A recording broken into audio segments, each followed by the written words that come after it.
சட்டமன்ற தேர்தலின் போது நமது முதலமைச்சர் நான் முதலமைச்சர் ஆனால் விவசாயிகள் வாங்கிய கல்வி கடனை தள்ளுபடி பண்றேன். எல்லா கல்வி கடனும் எல்லாரும் வாங்கின இதை வழி செய்யவே இல்லை.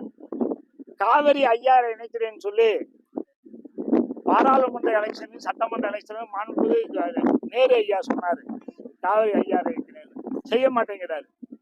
எல்லாத்துக்கும் அள்ளி அள்ளி கொடுக்கின்ற நேரு ஐயா விவசாயி முதலமைச்சரை பார்க்கணும்னா அதை கூட பார்க்க அனுமதி மறுக்கிறார். ஒரு மந்திரி மறுக்கலாமா? விவசாயி முதலமைச்சரை பார்த்து மனு கொடுக்கலன்னா பார்க்காதன்னு மறுக்கிறார். காவிரியில வெள்ளம் லட்சக்கணக்கான கனடி போய் கடல்ல உழுவுது. அது 1000 கனடி திருப்பி விட்டா போதும், எல்லாரும் நல்லா இருக்கலாம். அதை திருப்பி விட மாட்டேங்கிறாரு நேரு ஐயா. அதே போல கொள்ளடத்துல 7 கோடி ரூபாய்க்கு தடுப்பணை கட்டி 1 கோடி கூட கட்டல. தடுப்பணை எல்லாம் உடஞ்சி போயிருச்சு. அங்க சலவை தொழிலாளர்லாம் சொறி வர்றான் சாக்கடை தண்ணி நின்றுக்கிட்டு.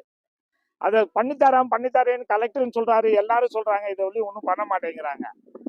2014 வாங்கின கடனை தள்ளுபடி பண்ண அதையும் பண்ண மாட்டேங்கிறாங்க.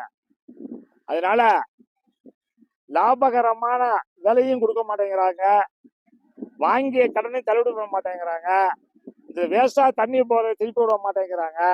அதெல்லாம் அது வேண்டும் என்பதற்காக இங்க இந்த போராட்டம்.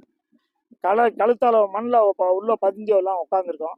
10 நாளானா இதை எழுந்து போக மாட்டேன். இங்கேயே செத்தாரம் சாம ஒழிய மந்திரி எங்களுக்கு உறுதிமொழி அளிக்கிறீங்க நான் செய்யறேன்னா தான் எழுந்து போவோம், இல்லாட்டி போகவே மாட்டோம், இங்கே இருப்போம். ஏன்னா மந்திரி முதலமைச்சரை பார்க்க விட மாட்டேன்ட்டாருங்களா. அதற்காக எங்களுடைய போராட்டம் தொடரும்.